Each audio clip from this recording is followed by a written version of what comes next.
Jiva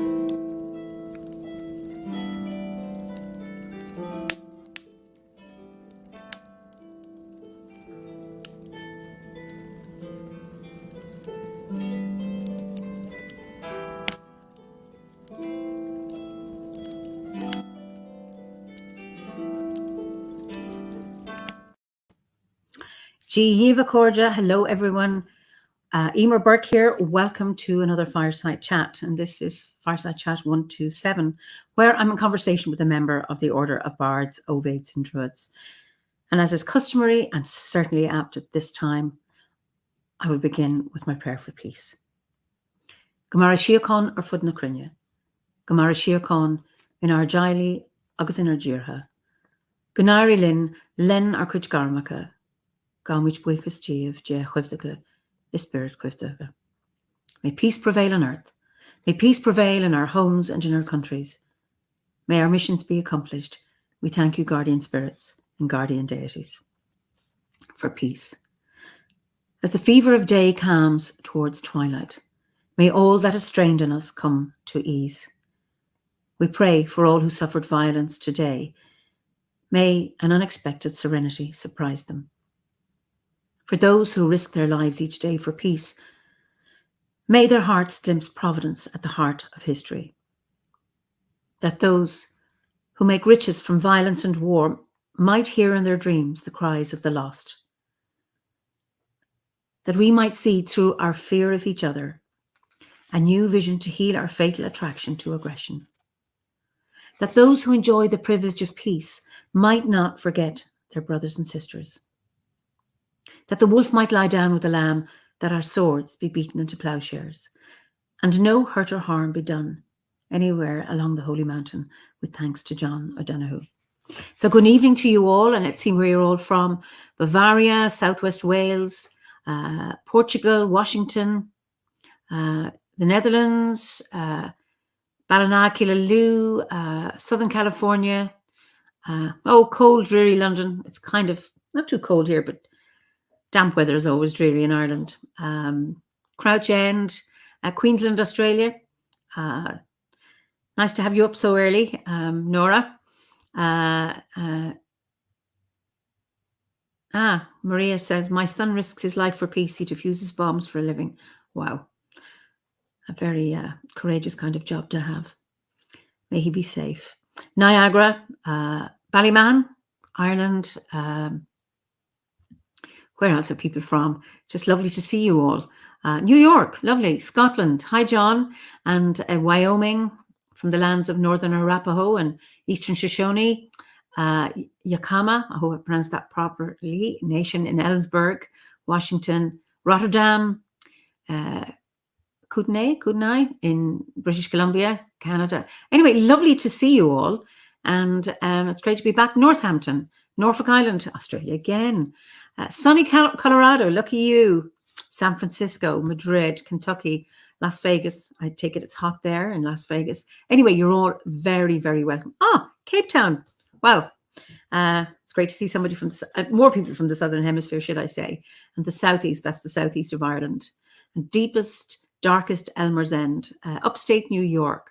Wonderful. Brilliant. So we're going back to Spain. My guest again, I'm inviting back Jennifer Ramsey, who we had to end very abruptly because my technology let me down in September. So it's lovely to have you back, Jennifer. Thank you. And I remember just trying to watch you from Facebook, and we were talking about death, and you were telling some death stories. And you were talking about your story death cafes, and just there's something that we hadn't finished. Like you were talking about, you've been doing a dancing with the death course. Tell us just a little bit about that. Yes, well, this is something that I've been doing. I started in when the pandemic was here, COVID. I started sort of offering, story death cafes, and then this 7-week course called Dancing with Death. And it was just basically to get together for like 2 hours in each session and just talk about death, always through story, always through some kind of creative activity. And, not just sitting down online and saying, tell me about death. It's just through a story. And then you start talking about the story and realize that you're actually talking about death. And in this, we go through all different parts. It's about, like, what are your first memories of death? How are you preparing for death in terms of, how would you like your funeral to be? If you made a will, this type of thing. And then, we actually do some things around actual dying, what that might be like, hearing about, near-death experiences, and just all sorts of things around it. Then talking, other taboo subjects like, about the body afterwards, because, you don't normally touch dead bodies every day, do you? And just 2 weeks ago, I was actually giving some workshops in Belgium on Godfather death, a story from the Grimm Brothers collection. And just before I was going in, there was a song thrush dead just outside the door. And I know that in some folklore in the UK, they say that if a song thrush comes into your house, that could actually be announcing that death may be near. So I was really grateful that the bird was, lying down there. And I remember sort of like picking it up and taking it into the center of the circle, and people were a bit shocked. Is that a dead bird? Yeah. We're here talking about death, and here she is. So it's just through story and creativity, it's actually really easy to talk about death. And as soon as you start talking about death, you're actually talking about life. That's right. Absolutely. Gabriella says, Jennifer, your story about the small animal that was saved and how nothing could die after it stayed with me since I heard it. And I feel it changed something within me. Thank you for it. Oh, lovely. I'm sorry I missed that story. But anyway. And we had our death cafe. The order had their death cafe. We had our first death cafe last night, facilitated by John King, who's online tonight. And it was a wonderful session that he facilitated. So, and I'm interested in, people finding a space for people to talk about their experience of, we say, loss and death. And then there's the other piece about how you would like to go, your own dying and your own preparation. And I think maybe people can be it's easier to talk about the person who's gone rather than one's own death and what one might like. So I think it's a really important, that's what helped me with Howard before he died, that we had always talked about death and what we wanted. And it changed over the years. We managed to shape what it is we wanted. And so when it was time for his death and his dying, we were able to talk about it, and it was easy. And it's all that bringing in an ease with conversations like this. And like you mentioned the last time, cards. Yeah, I'm actually still preparing them. I hope to have them for tonight, but I want to try them out first with a group that I'm leading at the moment. And these are just cards that you sort of like play with. We could actually do a couple of questions if you want, just to show how you can do it in solitary, and you can do it in as a group. So let me see. I'll just find a couple of questions. I was having a little look earlier. Where have the questions gone? So, I mean, there's questions obviously that are, much more to the point. And then there's other questions that are a bit surprising. For example, Eimear, I'm going to try and guess on a scale of 1 to 5 what you would say to this question, okay? Let me think of one. Well, we'll try a couple. In terms of, I think this is an interesting one. On a scale of 0 to 5, in the moment of passing, would you like to have human touch? I would like one person. Okay. Give me a number 1 to 5. Oh, sorry. That's an interesting one. It is. Because as soon as I know I was holding Howard's hand when he died, but I told him I was never holding him back. He knew I wasn't holding him back, that it was there. I'm holding you as you pass through rather than holding you on. So I'm qualifying my answer. If I'm allowed go, I'm happy to have one person hold my hand. I'm fine. But I imagine people would be happy to let me go. Okay. So in terms of if we were playing like in a little group or in family or friends, whatever, or you with, you know, your partner before he died, perhaps you could say, okay, I imagine that you would, well, what do you think I would say? 0 to 5, 1 to 5, a number in terms of having human touch. I'd say 2 or 3. And I'm looking at people are putting in, Pat Booker says definitely not, no. Matthew says 2. Oh, there you go. Well, for me, it would be a 3. Okay, so I said a 2 or 3. All right, yeah. Because I know that when I'm feeling ill, for example, I actually don't really want touch. You know, I'd much prefer to be touched by a hot water bottle than. And also, like when you're dying, it could be that, you know, you've no energy, just so that hand on you could actually be really weighty. Yeah. So No, I'm with you on that. Yeah. It's just through a simple question, all of a sudden you start talking. And Ricky says, and Ricky's a nurse, so he's been with people who've passed. Liz says 3. Gabriella says a 4 or 5. He says, so depends on what I was dying from and where and what time of day. You see, for me, when I'm sick, there've been few people in my life that I know who I'd like to touch me. Most people, it's not. So it's like, well, of course, Howard was able to touch me when I was sick, and I welcomed that. But he's not here. So it would all depend on who. Yeah. Because there's the physical sensation of the weight of someone's hand. But coupled with that, it's not just the physical weight, it's the weight that they have. Oh, as well. You know, some people have a light touch, and you have a light touch relationship, and others have a heavy one. Now, Pat, she's qualifying again. I wouldn't mind my dog though. And this is really interesting, Pat. You might not want a human, but you'd be happy with your dog. Sean Clancy says 0, like falling asleep. I think I just want freedom. Now, I like to fall asleep on my own, but I've also, when I've been in love, like to fall asleep being held. So it all depends, doesn't it? Oh, we're getting loads of answers here. I want my partner, would not want my kids to see me if it was bad. That's William. Philosophical says, I really don't know, but probably a 1 or a 2. I've never been able to stand people touching me when I'm ill or giving birth, etc. And I don't know what to compare it to. Yeah. And Sandy, I remember when I gave birth. I've never been touched if I'm really poorly. Lovely. Yeah. I remember when I gave birth, and I'm like, don't touch me. I mean, it's just that you don't know until you're there, really. Absolutely. I mean, I remember my daughter was born here behind me in a birthing pool. And, you know, I had Howard at my backpack. And then I went into the pool and I thought, oh, I'm going to be in this position on giving birth. And I wasn't. So you don't know. And it might be, I think, Aster, I definitely want touch. I find it so comforting to be held or touched. You see, everybody. Liv says no touching, solitude, lying alone. And then Catherine says, I'm not a touchy-feely person.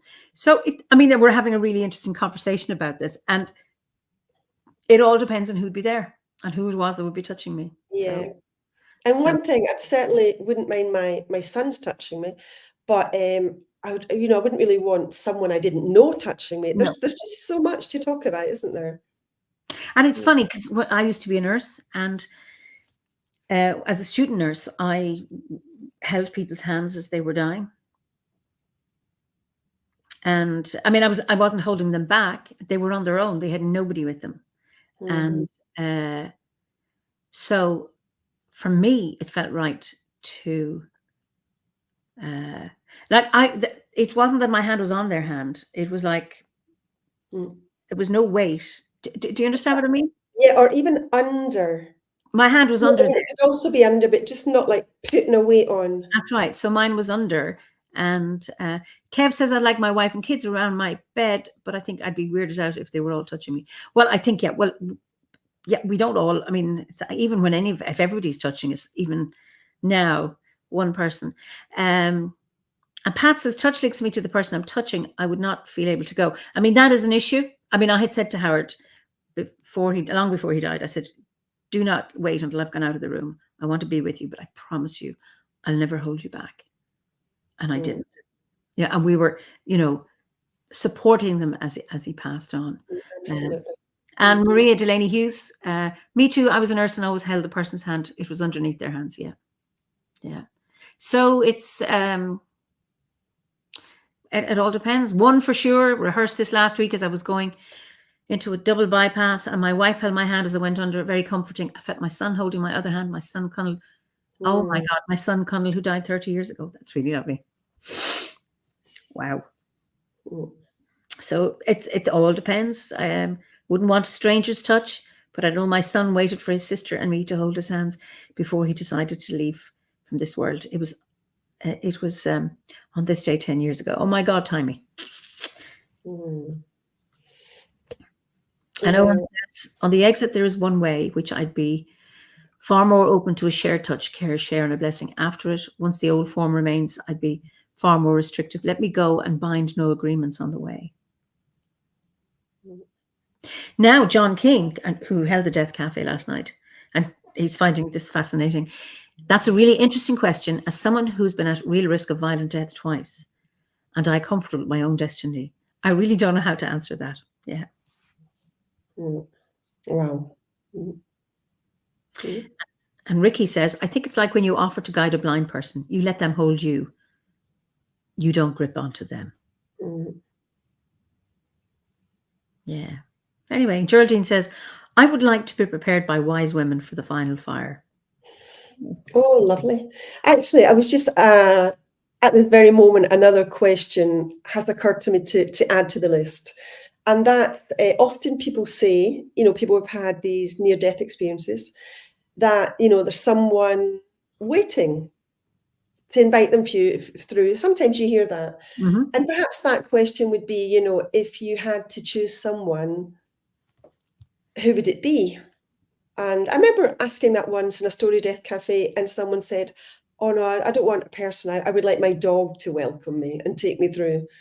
So that's another thing as well, isn't it? Is who would you like to be there? I know definitely. Yeah. He's already there. But I can get the pet or yeah. Interesting. Philosophical said, I had a young patient in hospice care who went very badly. She was terrified and begging to be held, but it was out of fear. I did try to soothe her with gentle touch, but not sure it helped. Who knows? And then Matthew has an interesting question. Yes, he's saying, but is the touching for the living or for the dying? Very good question. That's an interesting, and Philosophical who said that about the patient who died badly. That's a difficult memory, but it feels cathartic here. Thank you for sharing that. I don't know. I think if it's a loved one, it's both. So Geraldine says eagle. Somebody, Catherine, my deity and my family. This is about who'd and Pat Booker, of course, Pat would say this. Dogs are always the answer. She's a dog nut, and and Liv says absolutely on dogs. But it's an interesting one. It all got to do with your relationship with the person who's passing. And just as if, would you have permission to touch? And then who would you like? John says, when my mum was dying, I sat through the night with her and just gently chatted until the end. Yeah. Lovely. I know I'd like to have my son. I have two sons.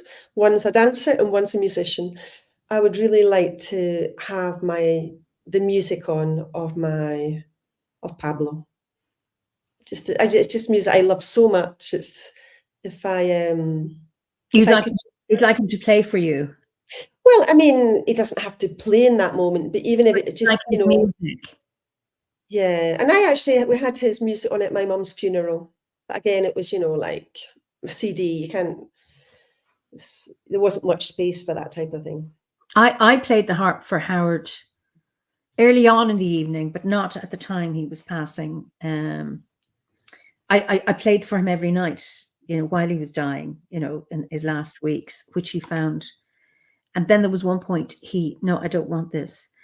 And then Koch, who's also a member of the order, she was with us and she sang a song for him. And then we just sat with him in silence. Somebody said, Maria Freebird, I'd love to have Dave the Bard's music to send me on. You need to choose which one, Maria, and music.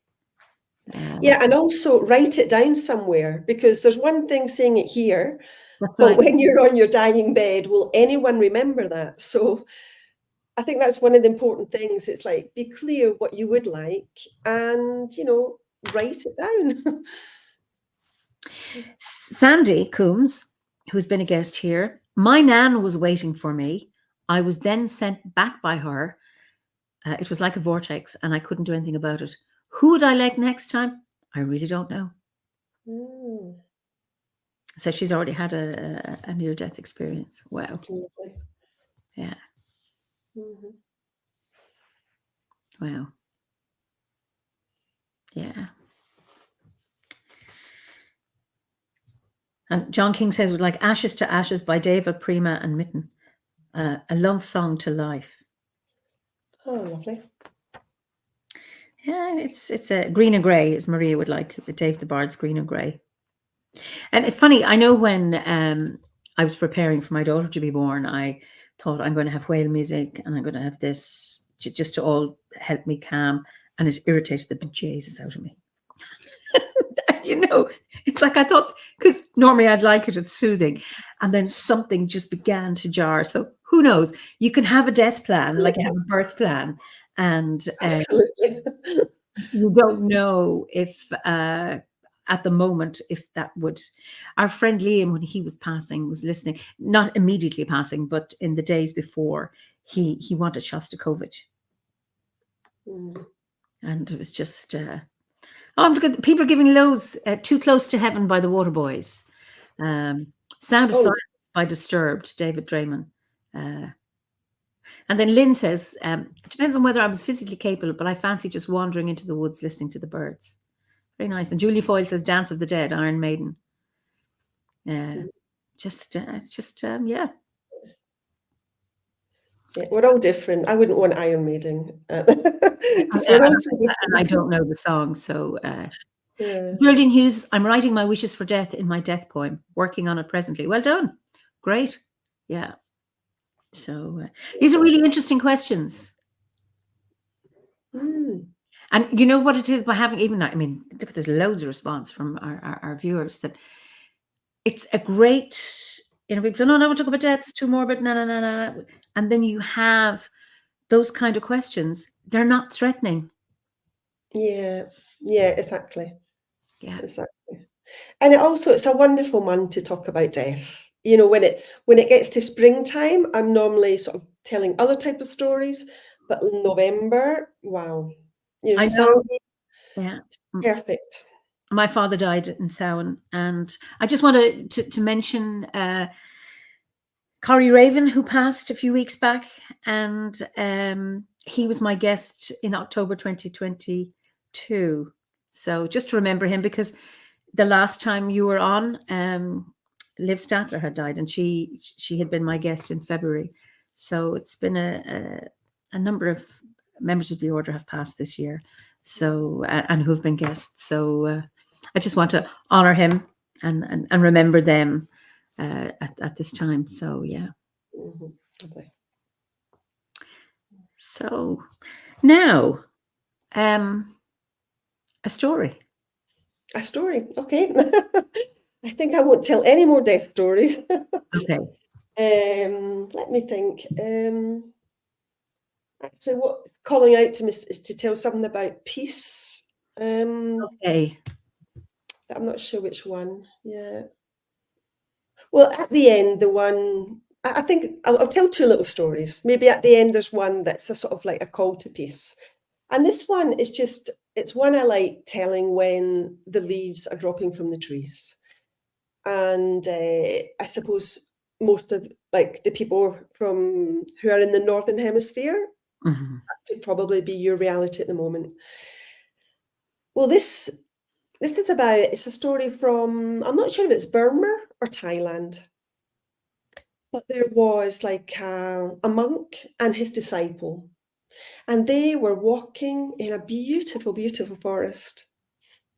And the disciple said, is there a story for me here today in this forest? And the monk said, yes. Do you see that hill up there? Well, it's a little house. I'd like you to go up to the house and just make some observations. Okay, he said. And off he went up the hill, and he could see that in that house there was a man, a woman, 3 children, and a cow. Probably the cow was outside. So he looked around. They obviously didn't have very much money at all, but that cow gave milk and they could sell the surplus in the village nearby, so they got by. He went back, he told his master, and the monk listened and said, okay, I'd like you to go back up to that house, find the cow, and just push it off the edge. There was quite a steep hill. Sorry, excuse me? Could you repeat? Yes, just go back up, find the cow, and just push it off the edge of that hill. But master, but the monk was already deep in meditation. So he went back up the hill. He found the cow, and he took it to the edge of the hill and pushed it off the hill, and he could see how it tumbled down the hill and died.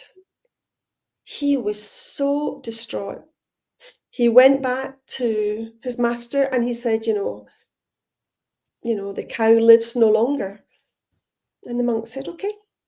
And they went back to the monastery. But that disciple, he couldn't sleep. Every day and every night he thought, why did I throw that cow off the hill? And for 3 long years, he was tormented by this. And finally he went and he said, I'm sorry, master, I'm leaving.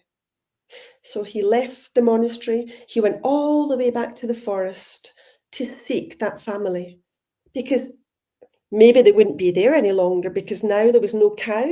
How would they possibly live? And when he got to the forest, he looked up the hill and he could see that little house, there was no little house. Now there was a much bigger house. Hopefully they'll know where that other family went. So he went up, he knocked on the door, and a man answered, and he said, oh, how can I help you? I'm looking for the family who used to live here like 3 years ago. That's us. No. It was a poor family. There was a man, a woman, 3 children, and a cow. He said, oh, the cow. He said, I don't know how, but the cow, it fell down the side of the hill and it died. And it was the best thing that could have ever have happened to us. Sorry, I don't understand. Well, we had really depended on that cow, but I had always dreamt about making furniture, and so did my wife. And now, we had nothing. We had no food, we had no money, we had nothing. So we started making furniture, and we added this bit onto the house, and we're just so much happier now making our own furniture. And the people in the village want some as well. This is what we've always wanted. And finally, the disciple understood. Don't be afraid of changes, because perhaps a better life is waiting for you. And I just wonder if anyone here has a little cow, a symbolic cow, waiting to be pushed over the edge. That's the story. That is a really, Julala says the cow wasn't happy about it. I mean, we're talking metaphorically here. Gabriella says he could not have killed the cow, though. Well, No, I think it's a story. It's a metaphor. Oh, yes, says Liv Cross, cow pushed over the edge today. That's interesting. Liv, I wonder what you did. And now what has, when you've moved the cow, what frees you up? I remember giving up one piece of work I had that I felt was like my bread and butter. And you're getting caught up in the detail, Gabriella. It doesn't matter what he did to the cow. The point is about the family lost the cow and how that was open up. And Geraldine says cows fly. Well, the lucky ones are usually it's pigs, but I've given up something that I was attached to because it gave me security. But when I did give it up, then it opened up complete. It meant a risk. So it meant going into the unknown and then discovering way more potential. John says, I had my cow pushed over the edge in 2009. It was the best thing that happened to me. It took a while. That cow is my job, said Pat. Gives enough milk for sustenance, but not enough for a speedboat and a gold-plated hot. Pat, I think you could do with a gold-plated hot bathtub. Philosophical, yes, I've been feeling very much like my husband and I need that exact kind of push to make the big changes we need to make him, or to make him more than me. I love that story. It seems terrifying is helping change. What seems terrifying is helping change. Then Robert says the cow then is my bardic journey. And Julie says, I think my cow is an entire herd. Business related, pushing the cow frees up my time for my path. Great. My cow was pushed in 2010. It's about going forward and being brave, letting go. Yeah, and that's what it's about in sowing as well, isn't it? It's about letting go and, not filling up that void with rubbish, which is so easy to do, isn't it? It's just keeping it there so that something else can start growing. Because it is, for the ancient Celts, it was the start of the new year. So it's just, what would you like to grow in the darkness? So it's there. And in the new year, it starts growing. Yes. And Astra says, I absolutely have a cow. Been wanting to start HRT, trans man here, but scared how family will take it. Been planning to take the leap for ages, but I keep delaying it. Maybe it's finally time. And maybe it is, Astra, and only you know that. But any kind of change, and into the unknown. And then we don't make changes in isolation. There's either people are affected by the change or there's a reaction or you never know. I wish you well in your decision. So, and hopefully your family will support you in whatever decision you make or when you do that. And Gabriella says it happened to her recently. For me, it happened last week, very recent, but feeling super good about it. That's lovely. And you're talking about Astor about delaying things. And sometimes I've delayed things and afterwards I've done it. And why did I wait? And I thought I was waiting for the right time. So sometimes delay is just procrastinating and faffing around. And other times just waiting just for that right moment when you're on the peak of readiness. And so in that story, the change was foisted on them. And then for other of us, we let that go ourselves. So sometimes the universe takes the cow away, and others, for us, we have to give the cow away, let that go. So it's when you sacrifice something that seems essential, you make space for new things to happen. I agree with you, Linda. Pat says, I wouldn't push someone else's cow, though, not when you can't guarantee the outcome. That's true. No. And I mean, I remember this come from some monthly wisdom, maybe all knowing. I wouldn't be happy to push someone's cow over the hill, but okay. Funny, Liv says, interesting. After the push, a queen bee flew around me for a while. Very nice. And then Sean asked the question, is it okay to push other people's cows if they're in the way too? That's an interesting one too.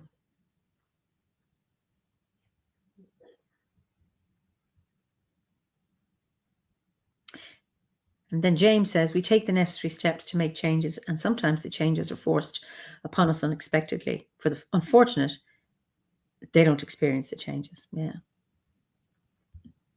Mm-hmm.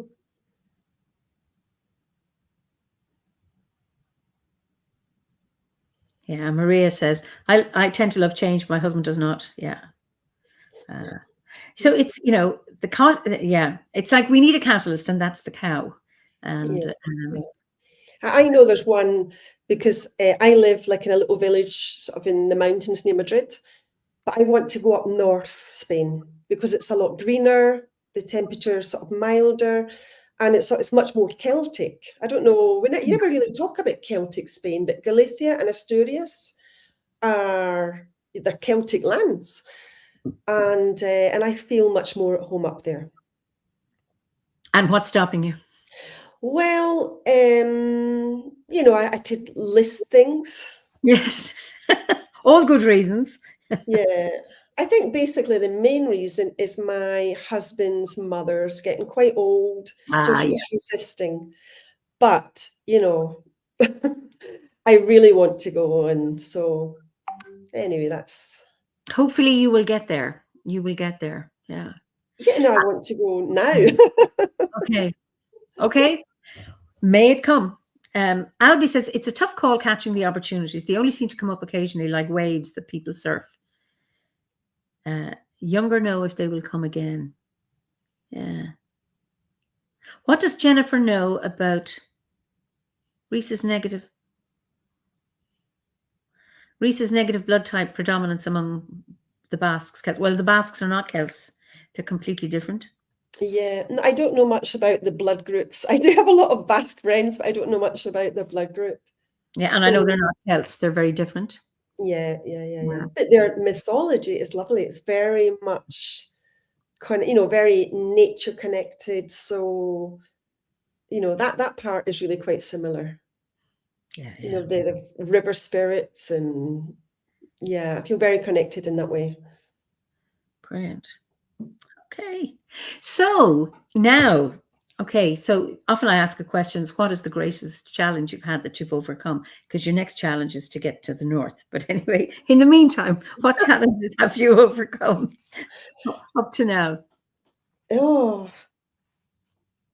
can you ask her that one in a couple of minutes? I have to sort of like let that settle. All right. What are you most proud of?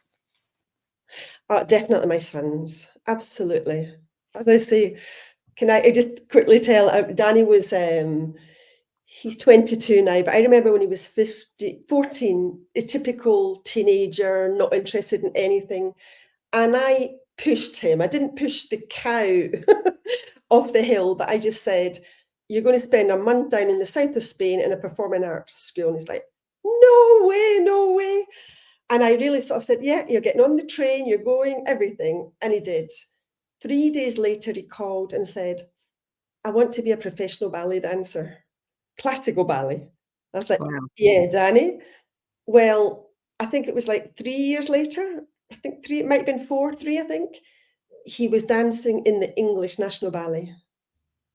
And now he's in a wonderful company. He's just been to like China and all these, he's going to Athens next week.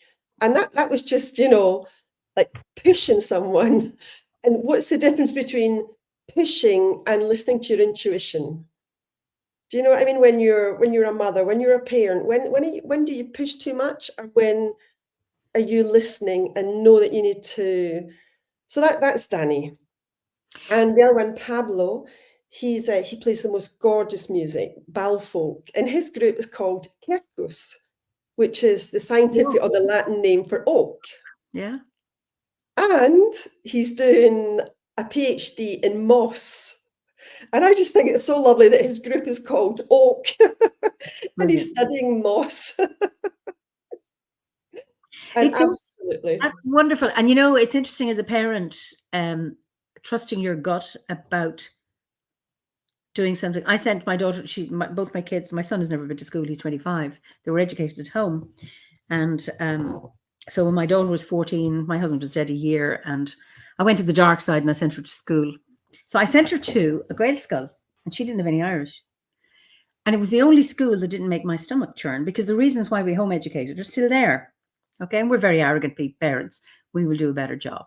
Anyway, my gut was telling me, send her there. So I went to the school principal a week before the term ended. Usually here, if you want to send your child to a chosen school, now this was a public school, it wasn't a private school, but once the child is conceived, you book them in because there's long waiting lists. I'm doing the week before the term ends. in June for her to start at the end of August.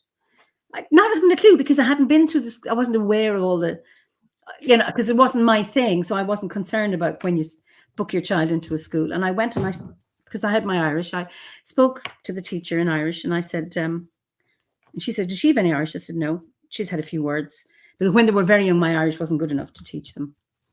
And she said, but that's going to be at a disadvantage. I said, no, my gut is telling me. So reason all around would say, what are you doing? That is not fair. First time ever in school, and you're sending her into, a different language. And my gut said, do it, do it, do it, do it. And it was right. But I was scared shitless, excuse me. But I knew I have to listen. She wasn't happy at the beginning. But by the time she started school, she was delighted. And she spent the first year doing detention for speaking English. And now she speaks Irish. So, but it was that trusting, and it's that dance. You push, you don't, you push. It depends on the child, and it depends on what it is you're. Because sometimes kids will go, no, I don't want to do this. I don't want to do this. I don't want to do this. And you have to go and then they come back pleased. I remember taking my daughter to this drama thing, crying. And luckily there were very strong facilitators say, give her to me. Oh. They take her in their arms, and then we come back and she'd come out skipping out beaming. Because they knew her too. It's just that little bit. And like Mary Anya Lang says, always trust your gut. That's all I can do. And of course, you can get it wrong. You can get it very wrong. And then Linda said, there's a point where you have to let them make their choices and live with the consequences. And I have done that too. But there's just some questions, some points I say, no, I'm doing it. And Gabriella said, my parents did the opposite. They took me out of kindergarten because my daughter didn't hate it. She loved it. She flourished in there. It was just that transition from, this is the drama thing.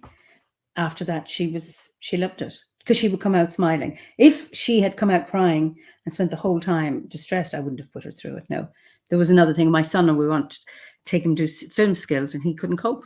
We said, fine, no. Yeah, that's it. It's about knowing your child, and but it's a dance. It's an art. When to and when not to. Saying that, I'm also thinking of Danny because, like, when he was young, he was doing this kind of, what you see in the Olympics, this sort of like gymnastics and the, with the, I don't know what you call it, this, like it's lovely to watch. And he was going to that, but then the teacher was like really strict, and I had just paid all the money for the course and his costume, and he came back and said, no, I really can't go back. And I said, but Danny, I've just paid all this money. And he said, yeah, but, and I said, well, let's do this. And I had 2 bits of paper, and in one I said, you leave, and on the other I said, you stay in the course. And then I sort of mixed them up face down, and I said, stand on the 2 bits of paper. So he stood in one, and he said, I feel as if I've got 1,000 stones in my pocket. Okay, stand on the other. And he said, yeah, I feel sort of as if I want to play. He was only 7. So I turned them over, and the one that was staying was, I've got 1,000 stones in my pocket. I thought, that's it, you're leaving. It's like, you're not going to make him stay, because he was so pure and so embodied. He must have just sensed through the paper. I was amazed. That my son would have been like that. We took them to music, and they had an interview, and he said, no, I'm not doing that. I said, fine. We all felt this thing's like, no, this is not for you. Yeah. But it's lovely. It's a great idea. Give him this. So let him sense what's on the paper. Yeah. We can do that as well, obviously. Yeah. Body dowsing, I think it's called. Yeah. Nora says, I moved from Ireland to Australia in 2014 at the age of 54. Best move ever. Wonderful, Nora. Came for a holiday and stayed. There's so many people who've done things like that. Come for a weekend and stay 50 years. I'm most proud of my give it a go inner knowing, and that's all I can do. Well done, Nora. Absolutely. Yeah.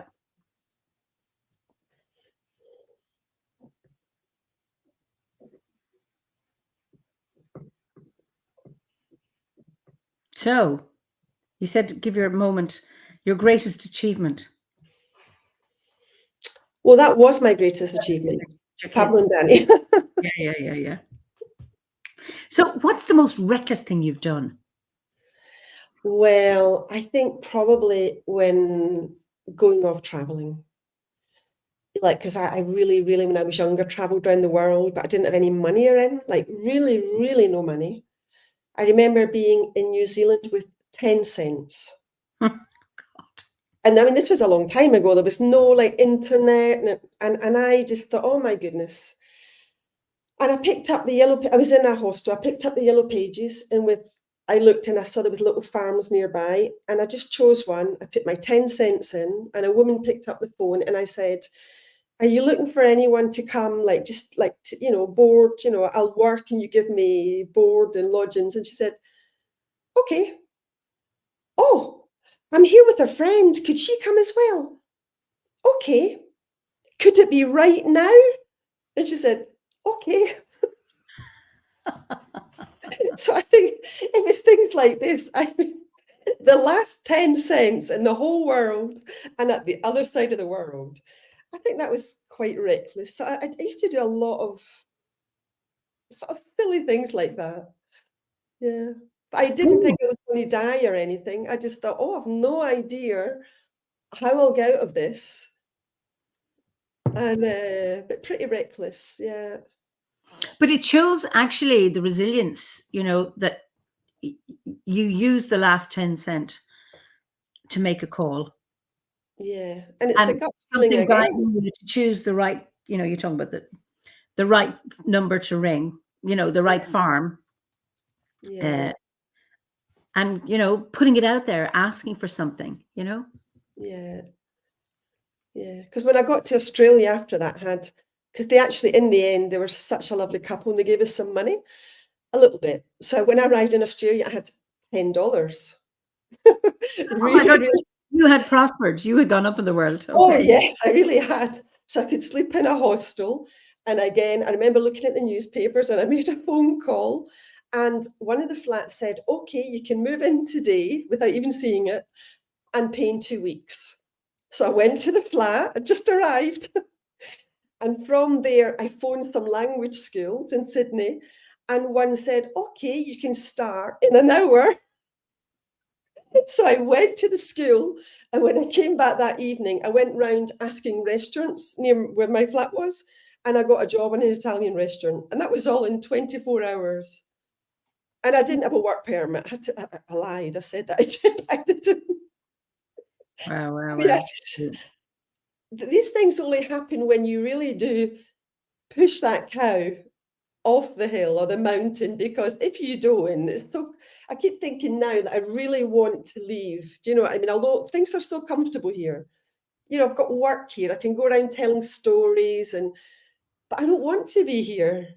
And it's just that cow has to really be pushed off. So Yeah, you are listening, and it's about heeding now. You can yeah. hear what it is you want to say. And I wish you well on that trip north. Mm. Anna says, I did that, but over a couple of decades ago, went for bread. Somewhere halfway to the store, decided to go to a different city. So went for a bit, and I'm still here. Wow. Yeah. I mean, that's fascinating that you're going off to get out to the shop to get some bread, and you think, "Do you know what? I'm going someplace else, and Wow. it'll be just for a while," and you still stay there. Mm. There's some kind of mad guidance or intuition or something that takes you. Mm. You do something, and it's the right thing at the right time, or you meet the right person. I mean, those stories that you've told, of your experiences in New Zealand and Australia, and it's about taking them. Mhm. It and there's something about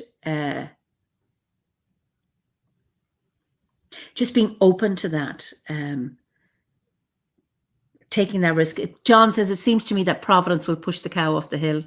Um, and Sandy says, follow your heart and you can trust your gut feeling. We'll never let you down. I know I've not listened to my heart or my gut to my cost. That when I listened, like my sending my daughter to school, it was the right thing.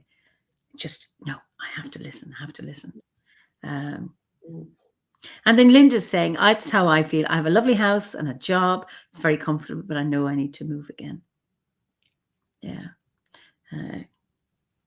And it's interesting because, you're comfortable where you are, but then you're not comfortable. There's something in your shoe. You have a lovely pair of shoes, but there's a stone in it or something yeah. So just, and then Karen says there are times when you're pushed out of your comfort zone, not by choice, and your senses become honed and sharp, and you know what to do. That's right, Karen. And I mean, if everything is easy, we learn nothing. And Pat says, my heart's a muppet. You couldn't trust a thing it tells you. But, and then Owen says, the body like the land knows. Yeah. So it's just, lovely. It's and then Anne, who went out for bread and didn't come back, listening to my own intuition has always been a right thing for me as well. Brilliant. And then Philosophical says, I found it much easier to risk everything when I had no experience of the consequences when things go badly. One horrible experience can make you very unwilling to ever lose a cow again. And absolutely, that can really, really happen. Can be really badly bitten.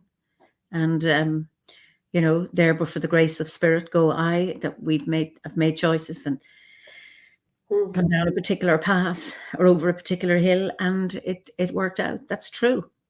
And then there's some who never take a risk, But, you pay a price. You pay a price for doing something, and you pay a price for not doing it. And you have to decide which price you're willing to pay. And hopefully, whatever decision you make, it's worth it,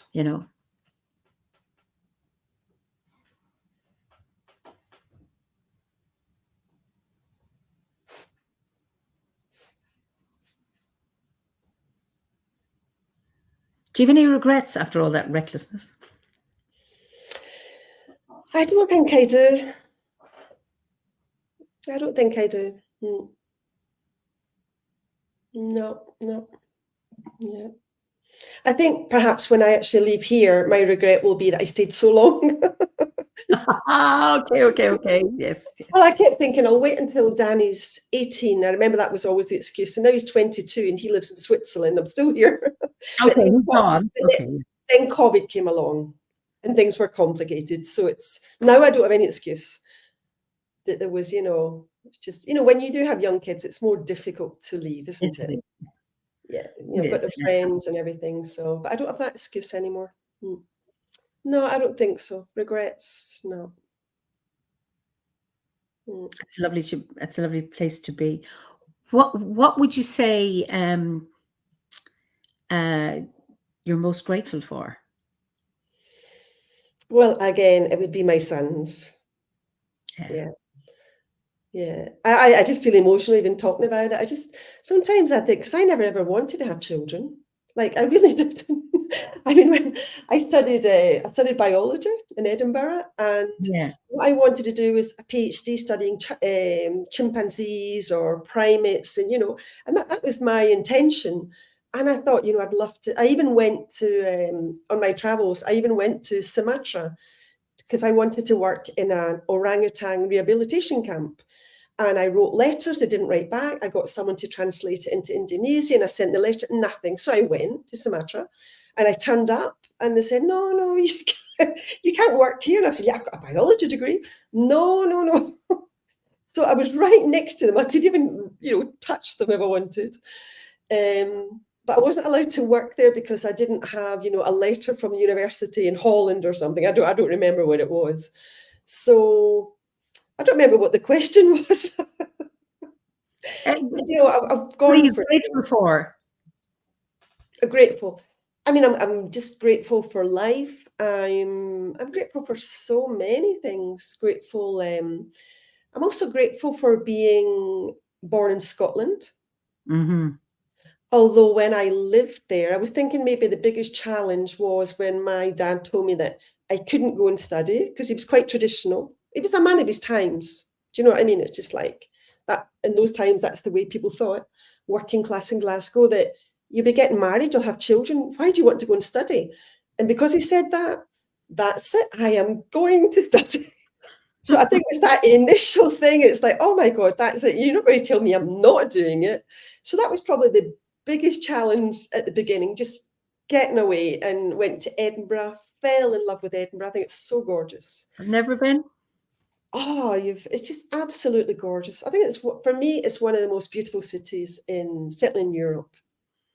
And so I just it's like 40 miles between Glasgow and Edinburgh. And I'd never been to Edinburgh. I had never been to the capital. And that was it. That was it. I just thought, oh my God, there's all these people studying really interesting things. And I was just no idea. I had no idea. Just East End of Glasgow. Do people really do things like this? So that was probably the biggest challenge. Brilliant. And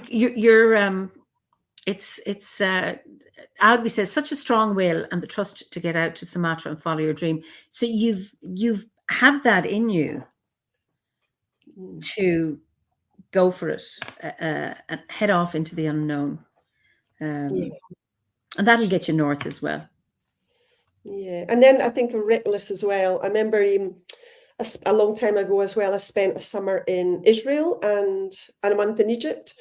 But again, I had no money. So I was hitchhiking all around Israel. And I remember there was a couple of nights when actually I just dug a hole in the sand, put my rucksack in the sand, covered it with sand, and slept there. And now I thought, oh my God, that really was quite a reckless thing to do. Were you on your own? Were you on your own? No, that time I was with a friend. But even so, it's just, it was really dangerous then as well. It just wasn't the thing to do. Well, it's something, you have protection. It's one of these things. Yeah. I mean, I went on my own. I remember crying. I was leaving the house thinking, why am I going there on my own? And then when I slept on the beach, I was with a friend because I would have been scared. I wouldn't have slept all night on my own. Yeah. Astor says, it's a dream of mine to visit Scotland one day. My family is traditionally from Scotland and Ireland, and it truly feels like an ancestral calling to visit there someday. Well, hopefully you can, Astor. Yes. Beautiful. So what is God, choose one concern you have for the modern world. Well, between all the violence that's happening at the moment and the sort of environmental crisis, I don't really know. I suppose the environmental thing would be the biggest of all. Yeah. But I mean, it's the massive concerns. Yeah, that is the biggest concern. And I can imagine, how close it seems given where you're living. And, it's now, so you're talking about heat, fires, the same in the US. And, there was the recent earthquake in Morocco, which is probably just a little bit south of you. And then this winter, we've had lots and lots of floods. Yeah. So I live on a hill, so I'm lucky, but I overlook a floodplain. It's like Avalon out there. But friends of mine, their business was flooded. Another whose cousin just moved into a house that was flooded, and that house can never be sold again because no one will want to buy a house that's on a floodplain. Oh, exactly. Huge. So we're not dealing with fires here. We're dealing with the destruction caused by rain. And so we had floods here 2 months ago. Floods here, and 3 people died in the central Spain with floods. Although I look out and I think, how can people die here? But I mean, all of a sudden the rivers just and it's not prepared for these flash floods. It's not prepared. So how do you, when you're thinking about all this, how do you manage your concerns, or how do you manage your anxiety? Well, I think there's 2 main things. Obviously, stories. Stories, as I say, I'll never get tired of saying it. They've been with us since the beginning of time, through wars, through plagues, and they're here to help us. And just with that tiny little story today about the cow, look at the things that came up. And the other thing is looking at what's still out there in nature and connecting with nature and maybe just sitting in nature. I even just think of the story about the Buddha. It's just like, I think he was going through all these tests, and then I don't remember the story, but it got to the last one. He was about to give up, and then he just touched the earth 3 times, and that was him. All of a sudden, if I remember, that's when he became enlightened. And it's just remembering, it's just going out and seeing that. I mean, like this summer was just so dry here, absolutely dry. I couldn't stand it. I hate the summer here. And then now everything's green again. It's like totally, all this grass has come back. But because this week the weather's really mild, all of a sudden it seems that flowers are beginning to bloom. You're like, oh no, the flowers can't bloom in November. It's just like, so it's trying to, yeah, I am sort of like an ecotherapist, and it's just that connection with nature, and just remember that we are nature, and it's still hope. I really do hope that things somehow, it's just part of something, and we're not able to see it at the moment. When I don't know if you know the work by Joanna Macy. Yes, I do. Yeah.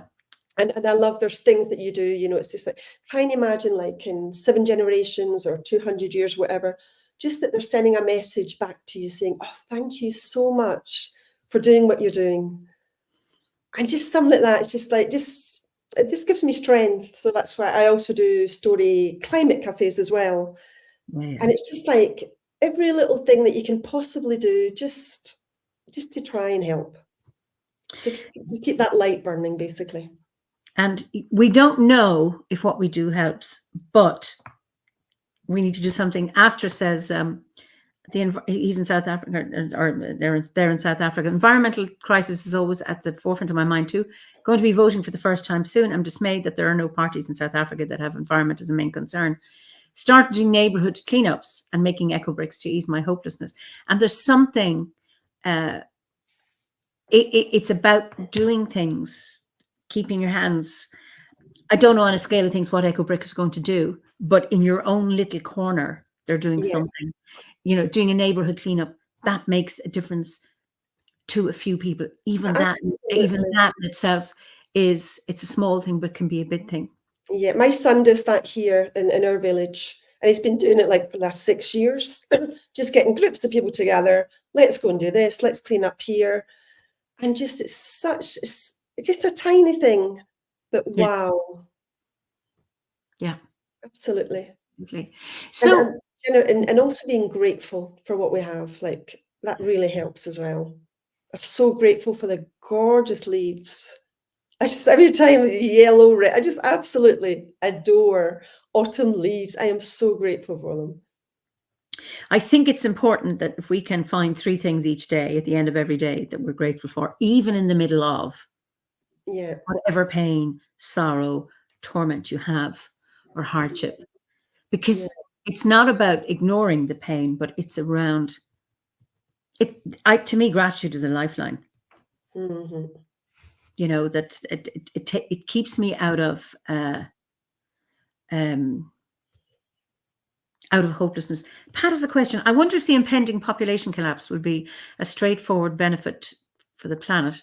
Do you mean, Pat, all the people that are dying, or do you mean that the fall in birth rate? Because there is a fall in birth rate, and that is going to affect the population, and it's going to affect the next few generations, because you'll have fewer younger people, and that's going to have an impact. I don't know. So, but also, so what gives you hope then? I mean, we're talking about, maybe you've already answered that question, considering climate change and the world the way it is. And the younger generation, I really think there's a lot of the younger generation who are, well, they don't really have much choice, do they? They're really just got to get things done. And I think there are a lot of young people out there doing really wonderful things. That is true. And Pat answers my question. It's the fallen birth rate. We're below the level to maintain the public. That is true, because when we're talking about, we've reached critical mass in the Earth's population, so now the birth rate is below, and we need it to be above in order to maintain something, but it's going to go down, and that will have an impact, I think, on who looks after the elderly 2 generations from now. It's a hard one. Anyway, Sandy says, I have roses in bloom and holly berries on my tree. It's really strange. And this is interesting, but nature just gets on with it. So I try and follow suit and not let it bother me. And it's really interesting how nature does. It gets on with it. And Liz says, that was the essence of my green awakening so many years ago. Do what you can. The only person's behavior you have to control is over yourself. Absolutely. Yeah, absolutely. Devourer says, nature is angry, the ground is shaking, and pure life energy of the earth is pouring out. Soon she'll erupt and leave devastation in her wake. Maybe. And I think that has always happened. And then there's some kind of... It's interesting, I've seen people, having meltdowns, and it's almost like the earth is doing that. And when there's a release of tension, then maybe there's a settling. I just hope that, Geraldine says, or Nora, I feel blessed to be alive and happy being me. Mother Nature is a great teacher. And Leslie says, I believe so. I hope some of my descendants will be around to enjoy it. Yeah. Yeah. And Matthew says, going to have to just rip off the Band-Aid to make things right. Suffering is the worst before the rebound. Yeah. Philosophical says, I think it's the human species that's really in danger. Nature finds a way. There have been 6 extinction events that we know of so far in Earth's history. Yet she goes on, that is so true.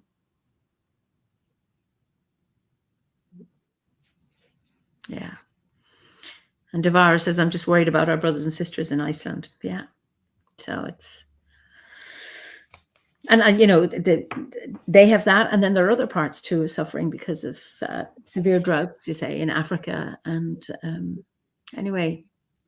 But the thing is, with all of that, is about holding our own stillness and praying and sending out intention for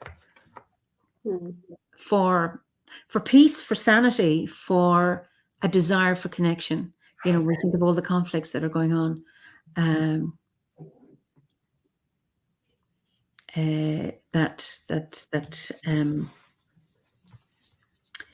We keep sending out that intention.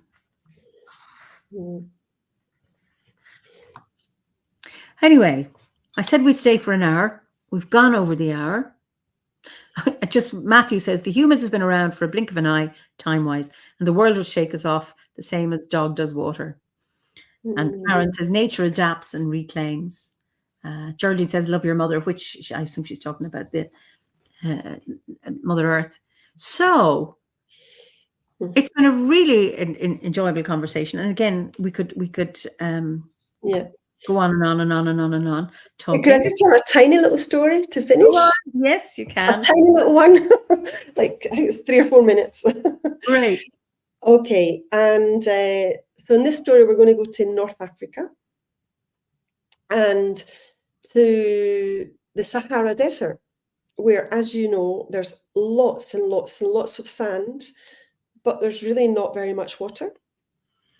Well, one day in that desert, there was a woman, and she was building a lighthouse. And the people said, excuse me, there's no sea here. It's just like, are you a bit crazy or something? It's just, we don't need a lighthouse. But she listened and she continued day after day, week after week, month after month, until finally there was a big lighthouse.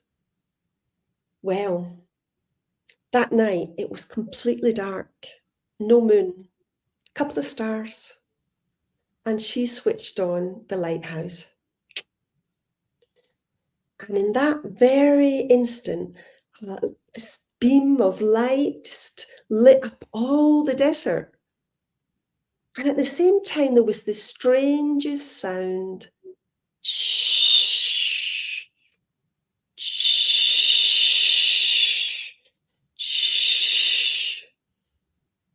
was the sea. The sea had arrived in the desert, the ocean. And in the ocean, there were whales and dolphins and sharks and starfish, and it was just everything. Octopus.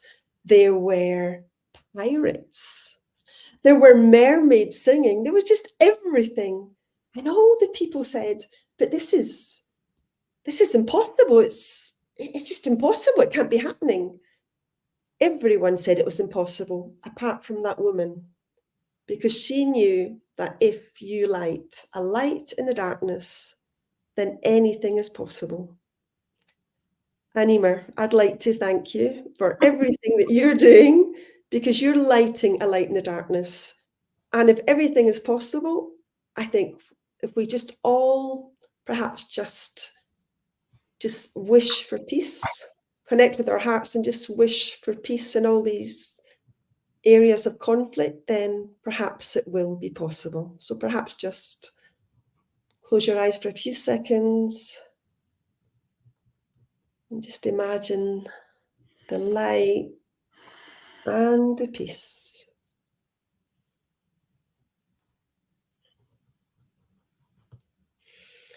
Because anything is possible if you light a light in the darkness. Thank you, Eimear. Great, thank you.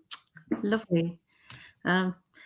Geraldine says tears are welling, so anything is possible. So my last two questions are always: what is your favorite season and of the year, and what is your favorite ceremony? On the wheel of the year. Yeah, well, definitely autumn, because I just love the autumn leaves so much. I sew leaves, I paint on leaves. Yeah. I just love leaves.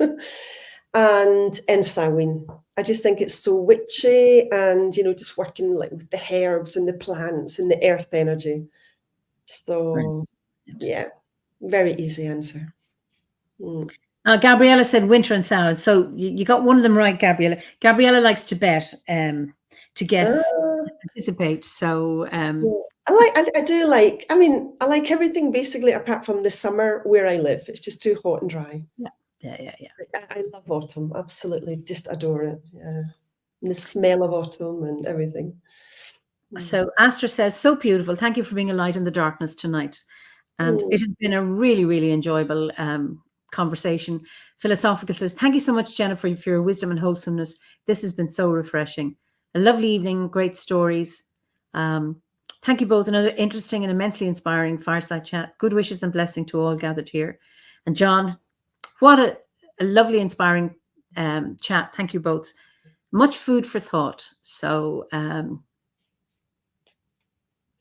yeah. So thank you so much. It's been really, really enjoyable. And I don't know where we meet, maybe at a storytelling gathering or maybe at an OBOD gathering. And Lisa says, thank you for coming back, Jennifer. You're welcome. So listen, I'll let you say goodnight to everybody, and then yes, you can look at the comments afterwards. Yeah, I will. Thank you, everyone, for coming and listening. Take care. So thank you all for turning up on your comments. And I know there were some comments I just did not get to engage with. So apologies for that.